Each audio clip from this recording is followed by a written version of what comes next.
Meus amigos, ontem eu vi, ontem à noite, aquele programa do Irma Vac, painel, na rede Globo, na Globo News, e eu fiquei com a nítida impressão de que não só o Vac, como os convidados, todas as pessoas da mais alta qualificação, estão muito confusos diante da realidade política inaugurada pela eleição do Donald Trump. E não só pela eleição do Trump. Nós temos também aí o Brexit, nós temos a direita ressurgindo no mundo inteiro. Eu percebi que o universo em que essa gente navegou durante toda a vida, ele está desaparecendo sob os seus pés. O mundo que nós estamos vivendo hoje não é o mesmo mundo que essa gente viveu a vida inteira, que nós todos vivemos a vida inteira. O problema é que essa gente, que ajudou a construir esse mundo novo, essa gente achou que isso era normalidade, e não é. Isso não era normal. Isso era uma versão revolucionária que tomou conta. Fazendo um breve histórico. Em 1945, o mundo perplexo diante do morticínio, dos bombardeios, da guerra insana que matou gente no mundo todo. Inclusive o Brasil entrou nessa. Em boa hora. Foi vencedor. Apesar do que diz a esquerda, ridicularizando as nossas forças armadas tão heróicas.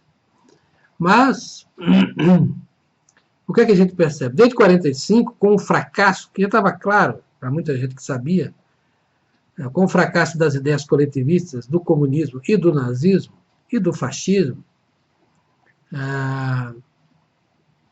era preciso colocar outra coisa no lugar. E aí surgiu, digamos assim, um consórcio de gente que adotou algumas ideias com o propósito de criar um governo universal, na hipótese de que um governo desse pudesse ser o governo da paz, da bondade, da justiça, e da fartura, e da abundância, e etc. E, obviamente, que isso não aconteceu. Mas a gente perseguiu essa utopia, que essa utopia vem desde a Grécia Antiga. É a utopia dos estoicos. Esses são os novos estoicos. Essa gente que quer o Império Mundial, governado por uma elite iluminada, e o povo debaixo deles, numa farsa de democracia que não elege coisa nenhuma. É isso que eles querem. E quase conseguiram. Foi por muito pouco. E todo esse processo percorrido desde 1945 se fez basicamente à custa dos americanos, embora os americanos não tivessem clareza disso. A coisa só ficou clara quando a China entrou e tomou o mercado mundial da indústria. Em par e passo, a gente teve a tentativa vigorosa, quase vitoriosa também, de destruir os valores cristãos, os valores judaico-cristãos. Essa gente quer voltar ao paganismo como ele era sob Alexandre. Obviamente que ia ter reação, e teve. Então, isso é um processo revolucionário brutal, se a gente olhar de perto. Mas se a coisa veio em doses suporíferas, não foi tão percebido assim. Então a gente vê tudo que era torto agora ficou certo, tudo que era certo ficou torto, o que era virtude virou vício, o que é vício virou virtude, e as pessoas comuns, as pessoas que acordam, levantam, vão trabalhar e não estão conspirando contra a humanidade, as pessoas foram deixando. E de repente não conseguia mais ver no seu mundo, aí todo mundo ficou perplexo. Então o fenômeno Donald Trump, como aliás todo o fenômeno que se chama de direita, que está emergindo no mundo todo, tem que ser visto sob essa perspectiva, uma reação contra a usurpação do poder por essa gente que quer fazer um admirável mundo novo, pagão.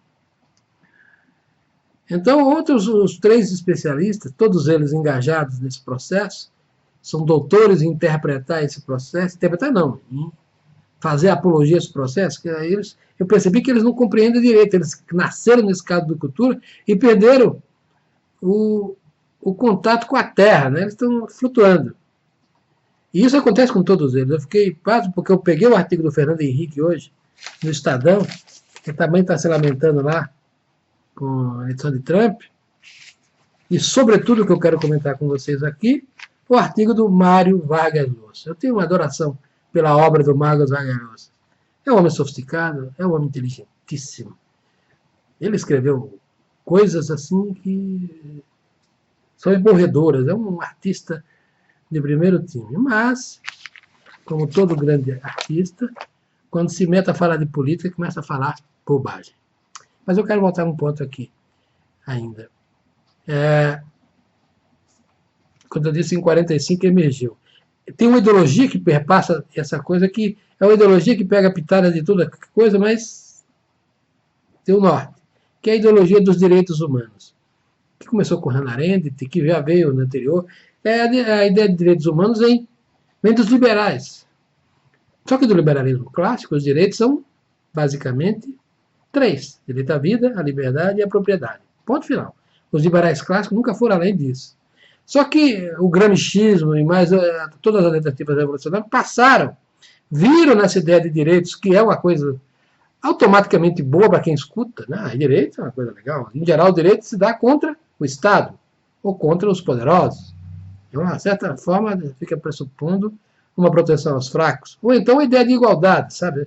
A ideia do direito distributivo. Se eu tenho um contrato e o cara não cumpre, eu tenho o direito de ir contra ele. São coisas razoáveis. Mas aí não, aí tudo virou direito. Sabe? Direito a emprego, direito à saúde, saúde é o dever do Estado, direito a isso, direito àquilo, direito. Aí começaram as ideias fanáticas do igualitarismo inexistente. Ah, mulher é igual ao homem, então aborto para a mulher. O que uma coisa tem a ver com a outra? Nada, mas quiseram era destruir a ética cristã em torno do tema. Não é? O gaysismo, todo o gaysismo, a anulação da ética cristã, tem essa raiz. Não é? Que é o renascer dos valores pagãos. E por aí vai. O Vargas Llosa é um liberal no sentido americano. Ele, apesar de as pessoas o terem como um direitista, ele de fato não é. Ele é um liberal, portanto, ele é um homem de esquerda no sentido mais exato. É um cara que quer a revolução cultural, é um cara que milita pelos direitos humanos nesse sentido largo que eu estou colocando aqui, é um companheiro de viagem, portanto, dos comunas. Está a serviço deles. Embora eu tenha absoluta certeza que o Vargas Llosa não tenha consciência disso. Ele faz isso na menor das intenções, achando que é o bamba da cocada preta, né? Por assim. Mas eu quero até ler alguns trechos do artigo dele, porque senão a gente pode ser, digamos assim, um pouco fiel, né? O título do artigo chama-se O Novo Inimigo. O que é o novo inimigo? Ele vai dizer que não é mais o comunismo, é o populismo. Como eles não conseguem enquadrar uma figura como Trump, não conseguem. Aí, o Trump não é um ditador, foi eleito. O Trump não é um fascista. O Trump não é. Sabe? Então, vamos lá, ele é um populista. E ele tenta igualar populismo. A gente já vê.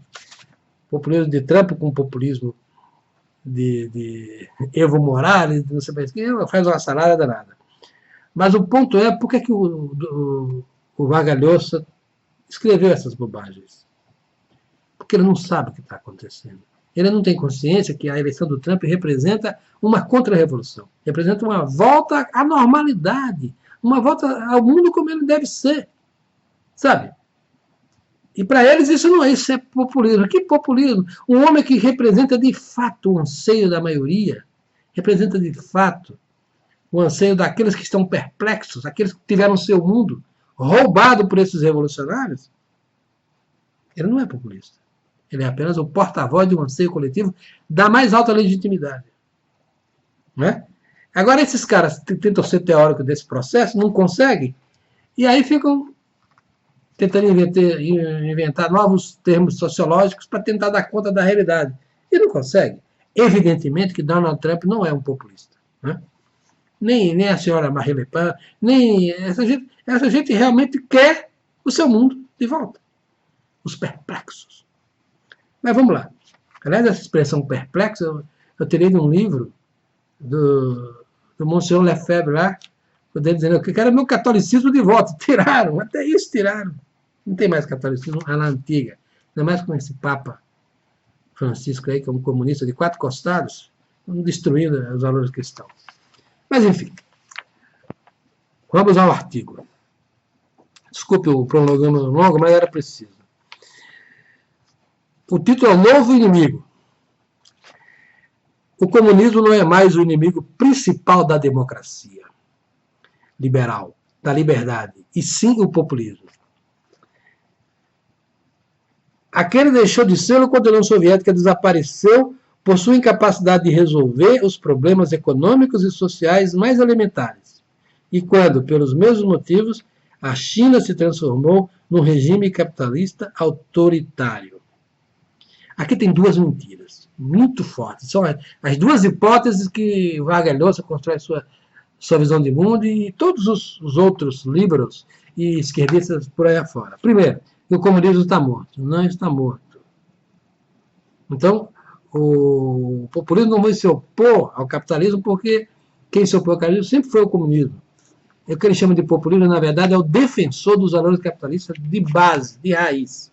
Então, a primeira mentira é essa. Qual é a segunda mentira?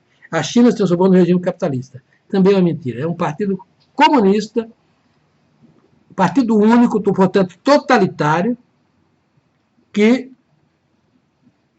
fez do país, da China, né, uma plataforma mercantilista. Apenas isso. Deixou valer as leis de mercado sob o controle rígido da elite burocrática do Partido Comunista. Então não tem nada de China capitalista.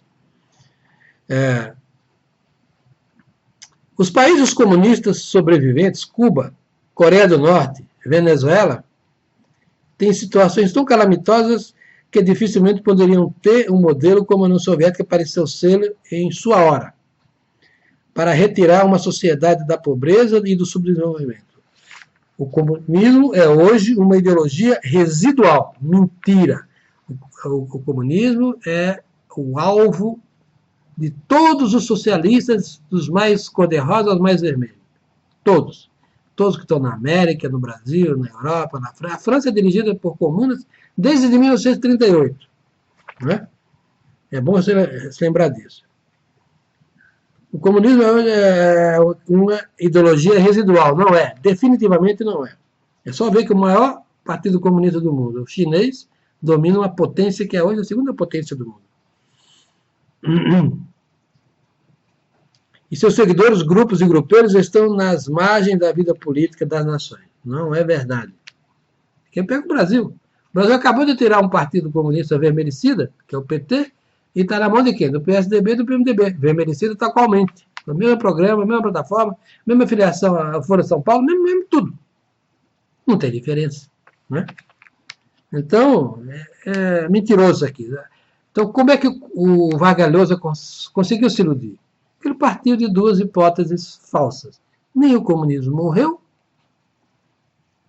e nem a China é um país capitalista estrito senso. Muito bem. Aí ele segue, né?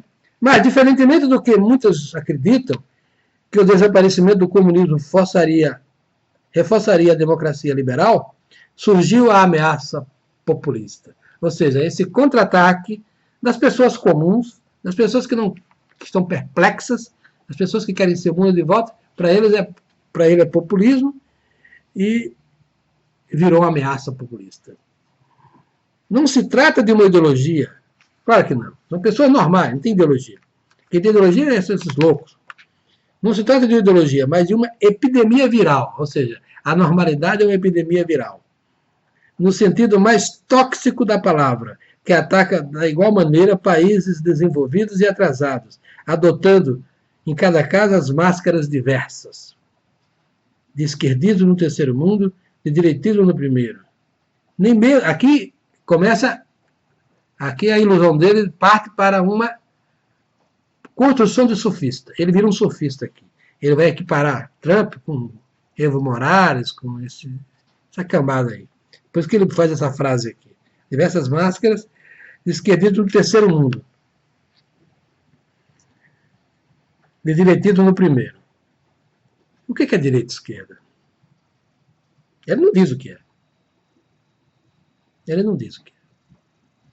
A esquerda, por definição, é aquela que promete ao seu eleitorado, ao seu público interno, aos seus militantes, fazer a distribuição de renda via Estado. Portanto, todo programa esquerdista maximiza a tributação, a extorsão tributária, a regulação, a ingerência na vida do cidadão no limite da estatização dos meios de produção. Isso é a esquerda. Quem é a direita? É o que o Trump está fazendo aí, que está reduzindo regulação, está reduzindo impostos, está deixando as pessoas fazendo o que eles vivam a sua vida. Né? Então, ele não diz essa definição. Para ele, ele vai chamar de esquerda, são esses maluquetes que fazem ostensivamente a distribuição como podem. Né? Nem mesmo países de tradição democrática, tão mais arraigadas como o Reino Unido, França, Holanda e Estados Unidos, estão vacinados contra a doença. Prova disso é o triunfo do Brexit. A presidência de Donald Trump para o partido de Geert Wilders apareça na frente das pesquisas, ou Wilders, né, para as próximas eleições holandesas e a Frente Nacional de Marine Le Pen para os franceses. Aí vai tentar dar uma resposta do que é populismo. O que é populismo? Retórica, né? Antes de tudo, a política irresponsável e demagógica de alguns governantes que não vacilam em sacrificar o futuro de uma sociedade por um presente efêmero. Palavras vazias, não quer dizer nada. O Trump está sacrificando alguma coisa contra os americanos? Ao contrário, está beneficiando os Estados Unidos, está defendendo o seu povo, a sua gente, seus eleitores. Então, o melhor para eles. E é isso que tem que fazer mesmo. Por exemplo, estatizando empresa, não é o caso do Trump. Congelando o preço e aumentando o salário, também não é o caso. Como fez no Peru o presidente Alan Garcia, tá. Quer dizer, comparar, essa é uma figura de retórica sofística muito conhecida, comparar coisas que não são comparáveis, é uma falsa analogia. Né? Nada a ver. Depois viria a hiperinflação, que também não tem nada a ver, e esteve a ponto de destruir a estrutura produtiva. O ingrediente central do populismo é o nacionalismo. Ele precisaria precisar o que é nacionalismo. Uma coisa é você fazer do nacionalismo, uma coisa xenófoba, e uma coisa eu contra o mundo. Foi o que Hitler fez. Muita gente fez. Outra coisa é fazer isso. Não, o Estado Nacional norte-americano, como o Estado Nacional brasileiro, eles representam a sua gente e, portanto, defendem o seu povo. Esse nacionalismo é um nacionalismo sadio, que está fundado no sentimento nativista, no sentimento de pertencimento a uma comunidade. O Estado não pode ser um valor em si mesmo, não. Ele é representante da comunidade. O que ele está dizendo aqui é que isso é ruim. Não, isso é bom. Ele está comparando o nacionalismo sadio, esse que eu digo que o Estado Nacional tem que representar a sua gente, defender o seu povo, representar a diante das nações, ou falhou como Estado. Ou é uma falta de ocupação, ou é uma quinta coluna, como foi o Partido Democrata dos Estados Unidos durante muito tempo. Né? Trump prometeu aos seus eleitores que a América será grande de novo. Por que o Trump fez isso? Não é um mero slogan de eleição. Fez isso porque os democratas, de fato, traíram a nação, destruíram a indústria de lá, tentaram aumentar os impostos, fizeram um sistema de saúde comunista lá que o Trump revogou, muito em boa hora. É o SUS deles lá, graças a Deus que revogaram. Então, a América, para ser grande, tem que voltar à normalidade, ou seja, deixar que o protagonismo econômico seja obra dos particulares, das empresas e das pessoas físicas, não do governo. Né? E não deixar o estrangeiro tomar conta de tudo, como a China fez. Isso está errado. A China tomou conta de lá como tomou conta de cá. Está errado, porque o Brasil também embarcou nessa pataquara do Partido Democrata. Esse globalismo nefando, destrutivo, que beneficiou a economia mercantilista mais poderosa do momento, que é a chinesa. Né? Não se deixou de explorar pela China e Europa, nem pelos demais países do mundo, pois agora seus interesses prevalecerão. Os partidários do Brexit, que eu estava em Londres e ouvi estupefato a feira de mentiras chauvinistas e xenófobas propalada por pessoas como Boris Johnson e Nigel Farage, o líder da UKIP, da televisão, durante a campanha, eles ganharam o referendo proclamando que, com a saída da União Europeia, ia o Reino Unido recuperar sua soberania e sua liberdade, estando submetidos aos burocratas de Bruxelas. Isso é uma verdade. Os burocratas de Bruxelas querem governar, inclusive a justiça, né? Desde Bruxelas, o Reino Unido. Olha, o Reino Unido passou milênios se defendendo do continente, resistiu a Hitler. Não vai resistir a esses burocratinhas de gravatas que estão na União Europeia? A lógica. O povo inglês é heróico demais para sucumbir a essa besteirada que essa gente está fazendo. Fez em boa hora. E se lá estivesse, teria feito campanha também. Mas o Vargalhosa não vê assim. Para ele, o que vale é o valor supremo da burocracia mundial controlando todo mundo. Sem perceber que isso é, sim, a forma mais desgraçada, mais destrutiva de ditadura. Você não pode deixar pessoas do Reino Unido serem governadas por gente que não tem compromisso com o povo de lá, que não tem compromisso com a tradição. O direito inglês é uma coisa admirada do mundo inteiro. E é um caso a ser estudado sempre, porque é um exemplo de uma boa construção do sistema jurídico que eles têm lá. Por que vai trocar isso pelos burocratas de Bruxelas? Só se for louco. E o povo inglês já deu exemplo não só de heroísmo ao longo da sua história, mas exemplo também de lucidez. Mais uma vez o fizeram. Inseparável do nacionalismo é o racismo, e ele se manifesta, sobretudo, na busca de bodes expiatórios. Isso aqui também é outra coisa terrivelmente, mentirosa. Olha só. Para culpá-los de tudo que é mal no país, os imigrantes de etnia diferente ou os muçulmanos são, nesse momento, as vítimas propiciatórias do populismo do Ocidente. Espera lá.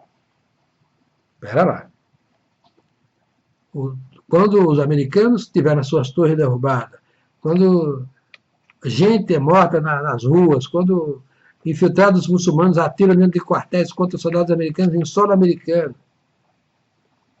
isso é ataque. Isso não é invenção. E fazer proteção contra esse tipo de coisa, o que é? É defesa. Foi o que o Trump fez. Isso não é racismo. É uma obrigação do governante proteger sua gente. É uma obrigação. É para isso que ele foi eleito. É para isso que tem um Estado. O Estado é, antes de tudo, uma força militar de defesa. Isso não é racismo. Isso é uma conversa mole. Isso tem que ser feito. Precisa defender. Que os muçulmanos atacam, e o atacam de uma maneira letal, e surpreendente, e traiçoeiramente. Só ver, eu vi ao vivo a derrubada das torres. Eu nunca me esqueci daquelas cenas. Obviamente que os americanos não vão permitir de novo aquilo. Nem a pau, general. Mas vamos lá. Por exemplo, esses mexicanos que o presidente Trump acusou de serem estupradores, ladrões e narcotraficantes. Ora, o Trump se referiu a esse contingente dessa população migrante. Os demais que estão fora dessa categoria, ele não se referiu de maneira alguma a eles, nem de cor de pele, nem de olhinho puxado, nem de cara de índio, nem de cara de espanhol, nem nada. Na verdade, os democratas é que não fazem cumprir as leis. Inclusive, não fazem. Tem alguns estados governados por democratas que não cumprem a lei. Existe uma lei. As leis são feitas para ser cumpridas. Isso não é racismo, nem é xenofobia, nem nada. Isso é apenas cumprir a lei. A lei que está lá desde sempre. Não é de hoje, não. E a questão do narcotráfico é muito séria também. Está associada aos mexicanos? Tá. Por quê? Quem que infestou o mercado americano de drogas? Bom, a história de Pablo Escobar está aí escrita, né? Então, as epopeias dos grandes narcotraficantes, quando não é da Colômbia, é do México. Então, é só ver. E os árabes e africanos, com Geert Wilders na Holanda e Marine Le Pen na França, para não mencionar Viktor Orbán na Hungria e Beata Szydło Beatas ídolo na Polônia, acusam de tirar trabalho dos nativos, de abusar do seguro social e de degradar a educação pública. Bom, eu fui na Europa algumas vezes e eu vi isso. Em torno, por exemplo, da Torre Eiffel, eu só vi africanos e árabes, eu não via franceses. Na Itália, quando eu fui chegar na Torre de Pisa lá, eu fui recepcionado por um contingente de africanos que eu achei que estava na Nigéria. Isso não é preconceito. Agora, cá entre nós, a Europa para os europeus. É simples. Os globalistas não querem. Europa, casa da mãe Joana para todo mundo. Não é assim. Aliás, tentaram fazer da América também casa da mãe Joana para os imigrantes. Só que aí veio o Donald Trump e botou um pé no breque. Aí chama isso de racismo? Não. Eu acho que há um sentimento de pertencimento que tem que ser respeitado. Como é que pode uma Polônia ter agora uma maioria negra? Não tem sentido. É a mesma coisa da Nigéria, que a maioria branca também não tem sentido. Né? Então, a gente tem que ver as coisas pelo lado certo. O que escandaliza o Vargas é, na verdade, que ele parte de falsas hipóteses e chega a conclusões furadas. Ele sim que é o racista, ele sim que é o invasor. Né? E veja que essas posições não beneficiam ninguém, só prejudicam aqueles que são prejudicados. Né? Os três tratam de aplicar receitas comunistas e nacionalistas em massa, coletivismo e estatismo econômico, pois eu pulei aqui um trecho. Na América Latina, governos como o do Rafael Correa, do Equador, e do comandante Daniel Ortega na Nicarágua e Evo Morales na Bolívia, se vangloriam de ser anti-imperialistas e socialistas, mas são, na verdade, a encarnação do populismo. Então, veja aqui a coisa nojenta do ponto de vista da retórica, né? É mentira pura e simples. Quer dizer, que paralelo tem o governo Trump com Nicarágua comunista, com Evo Morales e com Daniel Ortega? Zero. Aí eu falo, não, porque em comum tem o populismo. Então, esse populismo que ele usa aqui não é uma categoria sociológica aceitável. Isso é falso. Essa gente é mais parente do Vargas Llosa do que do Trump. Por quê? Porque o Vargas Llosa é um protocomuna. É um alinhado com esse governo mundial, que esses caras são soldados dessa gente. Muitos deles foram anunciados pelos mega empresários aí, os Jorge Soros da vida. Não é? Então, isso é de uma falsidade intelectual, de uma desonestidade a toda prova. Aí continua. Os três tratam de aplicar as receitas comunistas de nacionalismo em massa, coletivismo e estatismo econômico, pois, com melhor faro que o iletrado Nicolás Maduro, conhece o desastre que conduzem essas políticas. Eles apoiam de viva voz Cuba e Venezuela, mas não as imitam. Praticam antes o mercantilismo de Putin. Quer dizer, a China não é mercantilista, mas o Putin é. Ah, meu Deus. Isso é, o capitalismo corrupto dos compadres. A gente sabe que o capitalismo soviético, quer dizer, o capitalismo russo é uma herança do comunismo soviético, e é lá uma forma de semi-estatal, até mesmo semi-comunista.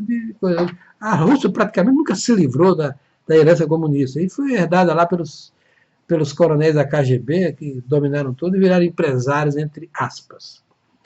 Ele não diz isso. Mas o Putin está fora aqui da história. O Putin só entra aqui para amaldiçoar o Trump. Não é nada. Muito bem. Nisso, Rafael Correa foi mais longe que ninguém e ele aprovou a lei de imprensa. Ah, não, pulei. Todos eles consideram como ultraconservador Trump que a imprensa livre é o pior inimigo do progresso e estabeleceram um sistema de controle direto e indireto para subjugar. Quer dizer, o Trump, quando diz que a imprensa, certa parte da imprensa é fake news, está dizendo uma realidade objetiva. Essa imprensa que se assalariou a esse grupo globalista que quer a revolução por cima, como o Vargas Llosa é um desses soldados dele, né? é, tem justiça em dizer isso aí. Ele não está fazendo uma acusação leviana e não está calando a imprensa. Ele está apenas dizendo assim, então, olha, sua rede fulana de tal, vocês são fake news porque vocês mentem. Vocês dizem coisas que não são verdade. Não fazem uma reportagem coerente. Isso dentro da ordem da grande imprensa, com toda a liberdade. Ora, por que o Trump, sendo vítima dessa imprensa fake, deveria aceitar e ficar calado enquanto eles mentem desesperadamente, esses assalariados? Fez bem, mas o fez sem nenhuma medida de autoritarismo. Ele fez dizendo o seguinte, numa entrevista coletiva, na frente de todas as TVs, de uma maneira extremamente aberta. Ele fez com toda honestidade e reportando um fato com a máxima objetividade. Quem estuda o fenômeno da imprensa nos últimos 100 anos sabe que é um paulatino controle das forças esquerdas. As redações do Globo aqui, na época da ditadura, eram controladas pelos comunistas. Quem que não sabe disso? E se não fosse pela internet, a gente estava comendo pela mão dessa gente. Esse William Vac, esse pessoal da Globo News, esse pessoal do Estado, da Folha de São Paulo, então, eu nem comento. Tudo na mão dos comunas, tudo na mão dos mentirosos sistemáticos, gente que quer fazer a revolução pela desinformação. São engajados do processo. E o Vargas Llosa, santarrão, não, ele quer calar a imprensa. O cacete, não quer calar nada. Ele está dizendo que, inclusive o Vargas Llosa, que publica esse artigo no mundo inteiro, é um agente desses caras mentirosos. E ele próprio, o Vargas Llosa, está falando esse artigo, um mentiroso. Não sei se voluntário, talvez, como eu disse para você no início, é uma grande dose de inconsciência, mas um homem dessa envergadura intelectual tem que ter obrigação de ser um pouco mais lúcido. Né? Porque senão, se não for lúcido, cai nisso aqui, vira um propagandista involuntário ou voluntário da causa. Então, o Trump está certo em falar dos fabricantes de fake news. Né? Muito bem, mas aqui o que acontece? O Vargas Llosa faz analogias onde não existe. Uma coisa é o seu Maduro controlar a verba de jornais e ser obrigado a publicar suas besteiras. Muita outra coisa o Trump, numa entrevista coletiva na frente de todos os órgãos de TV, rádio, etc., dizer, vocês não vão fazer pergunta para mim porque eu não quero. Direito dele, porque vocês são fake news. Isso não é nenhum tipo de censura, nada. Isso é apenas um diálogo de dois adversários. A esquerda, que controla a mídia, é adversária ferrenha. Eu diria até mesmo inimiga do Trump. Só ver. E o Trump tem todo o direito de dizer para o seu público e para o público em geral que a imprensa vermelha é a inimiga dele. Está lá, na frente dele. Sem fazer nenhum gesto autoritário, nenhum gesto de censura. Mas foi um gesto de afirmação. E essa gente não está acostumada com isso. Está acostumada com aquele joguinho de bastidora, do disse-me-disse, do nhenhenhê, né? E o Trump é peitudo. Ele gosta de usar os métodos paraibanos, como diria o nosso Assis Chateaubriand. Mas vamos lá.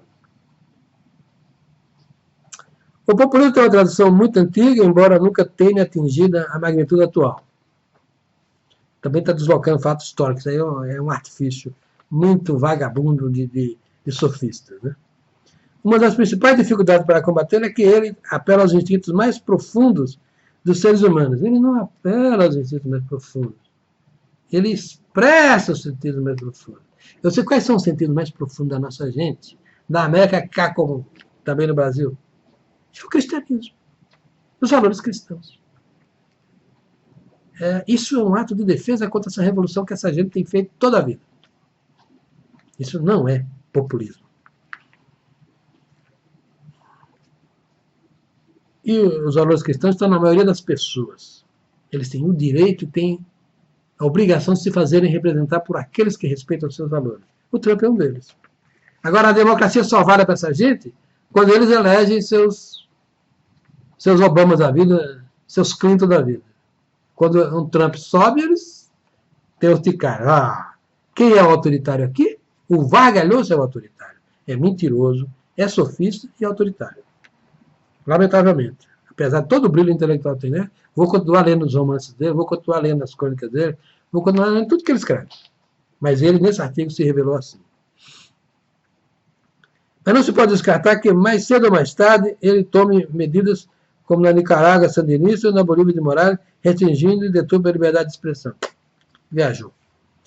O populismo tem uma tradição muito antiga, embora nunca tenha atingido tal.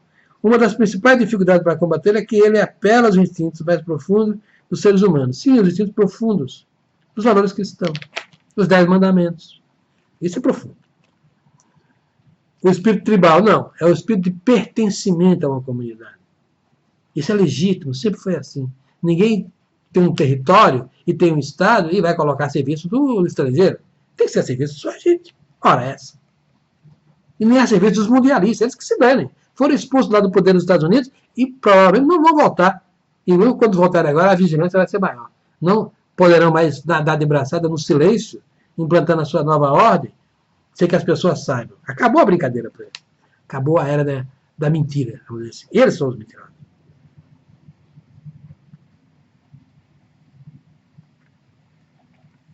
O espírito tribal e desconfiança do medo do outro, não é desconfiança do medo do outro, é o medo de um certo outro, por exemplo, os muçulmanos radicais. Quem é que não tem medo deles? Eu tenho. Se eu puder, não passo nem perto onde esses caras estão. De repente, explode uma bombinha lá, eles se matam mais do que matam os outros. Ué, quem quer contato com essa gente? Né? Mesma coisa com os traficantes mexicanos. Quem diabo quer contato com essa gente? Sabe? Tem que fazer guerra às drogas mesmo, tem que fechar as passagens. Né? Xenofobia, sovenismo e ignorância. O que o Trump está fazendo não é um ato de ignorância, é um ato de consciência. Ele está protegendo a sua gente, está protegendo o mundo, na verdade. Ao proteger os Estados Unidos, está protegendo o mundo. Ele é o homem providencial. Isso se percebe de maneira dramática nos Estados Unidos de hoje. A divisão política do país nunca foi tão grande. Lógico, a esquerda é igualzinha que nós tivemos aqui com Lula. É golpe. É golpe. O Trump ganhar é golpe. Vai andar. Está dividido porque esses caras não reconhecem a derrota e foram derrotados. A divisão política do país nunca foi tão grande e nunca foi tão clara e a linha divisória. De um lado, toda a América culta, ou seja, os globalistas. Cosmopolita, ou seja, querem abolir as fronteiras nacionais. Educada, nas escolinhas vagabundas das faculdades de militantes. Moderna, do outro, mais primitiva, isolada, provinciana, ou seja, mais primitiva, ou seja, cristã, isolada, essa gente que não quer o governo mundial, provinciana, exatamente a mesma coisa, quer ver com desconfiança, o medo, pânico, abertura de fronteiras. Balera, as fronteiras continuam abertas, elas não abertas na maneira que os globalistas querem, que é fazer terra de ninguém. A lei e a ordem é uma tradição. A revolução das comunicações e a globalização, o populismo frenético de Trump, a convenção de que é possível deter o tempo. É possível sim. A normalidade precisa ser restabelecida, e vai ser. Retroceder àquele mundo supostamente feliz e previsível, sem risco para os brancos. Que sem risco para os brancos? A vida é risco. E cristãos que foram os Estados Unidos nos anos 50 e 60. Não. É um pouco antes. Quer voltar para os anos 30, 20, né? um pouco anterior. Anos 50, 60 já é o desbunde, né? Já é a revolução da escola de Frankfurt tomando conta. Já chega em maio de 68. Deus que me perdoe. Ninguém quer aquilo, não. Deus me livre. Vamos voltar para trás. O que mais? Onde é que eu estou? O despertar dessa ilusão será traumático. Infelizmente, não só para o país de Washington e Lincoln, mas também para o restante do mundo. Retórica pura. Que despertar. Que despertar. O Trump vai ficar aí 8 anos mole e vai fazer o sucessor. Quando vai começar a saírem as notícias escondidas durante todo esse tempo, as mentiras. A ONU tem cheque. Quero ver o que o Trump prepara para a ONU, aquele berço de comunismo, tempo dos direitos humanos, tempo do paganismo. Deus me livre, tem que acabar com aquilo. Aí vem o final aqui, o desfecho. É possível combater o populismo? Certamente que sim. Aqui eu falo militante. Estão dando um exemplo disso o Brasil com sua formidável mobilização contra a corrupção. É isso que ele escreveu mesmo. Não tem nada a ver uma coisa com a outra, mas o que é que isso tem a ver? Os americanos que resistiram às políticas dementes de Trump. Os equatorianos que acabaram de infligir uma derrota aos planos de Correia. Correia é um comunista, não tem nada a ver com Trump. É um braço dos globalistas, é um braço da esquerda, impondo um segundo turno eleitoral. E os bolivarianos que derrotaram o Evo Morales, mesma coisa. E estão dando os venezuelanos que, apesar da selvageria da repressão desatada contra eles pela ditadura narcopopulista de Nicolás Maduro, continuam combatendo pela liberdade. Você vê que instrumento de retórica mais pobre, mais mentiroso, mais safado. Comparar o Trump com Nicolás Maduro. Você pode comparar o Maduro com Lula, o cara da Nicarágua, lá, com o cara do Equador. Sabe? Tem cabimento um negócio desse? Que artigo mais mentiroso esse? A derrota definitiva do populismo, como foi a do comunismo, será causada pela realidade. Esse populismo que ele chama aqui, não. Eles são. A gente que está com o Trump tem a realidade a seu favor. A história a seu favor. Os bons costumes a seu favor. A sanidade mental a seu favor. A justiça a seu favor. A justiça, não no sentido institucional, a justiça no sentido mais elevado. A justiça. Vou falar justiça divina, a justiça, aquela de Sócrates. O que for. Tá? Essa gente está mal acostumada. Causada pela realidade, pelo fracasso traumático das políticas irresponsáveis que agravarão todos os problemas sociais e econômicos dos países incautos que se renderam a seu feitiço. Quem é o país incauto? Os americanos vão ganhar muito com o que o Trump está fazendo, vão enriquecer. Aquelas taxas de crescimento gigantes que a China viu nos últimos 20, 30 anos, você pode ver agora na América. A China vai ter que crescer com o seu mercado interno. Se crescer o mercado interno, cresce. Se não crescer, estabiliza. Não acho que o Trump vai tirar grande coisa da China, não, mas vai transportar as taxas de crescimento para seu território. É difícil imaginar os americanos, sobretudo os desempregados que ficaram a ver navios, as vítimas do esquerdismo dos globalistas, reclamar disso. Vão ter emprego, vão ter salários elevados, vão ter uma liberdade mais ampla, vão estar vivendo de acordo com suas convicções mais profundas, ou, como diria o doutor Vargas Llosa, mais primitiva, mas que seja. É primitiva porque é profunda. E é profunda porque é primitiva. Que seja. Meus amigos, é preciso desmascarar esses sofistas. Eu lamento fazer um comentário tão longo, tão negativo sobre o Vargas Llosa, mas merecia. Ele é um grande formador de opinião. Acho que ele é um iludido e não percebe a sua própria ilusão e está servindo de propaganda para disseminar mentiras pelo mundo afora. Se a gente não disser isso, a gente acaba sendo cúmplice desses mentirosos. Eu não sou. Mesmo eu gostando muito do que faz o Vargas Llosa como artista literário, não posso concordar com uma coisa dessa. Está dito.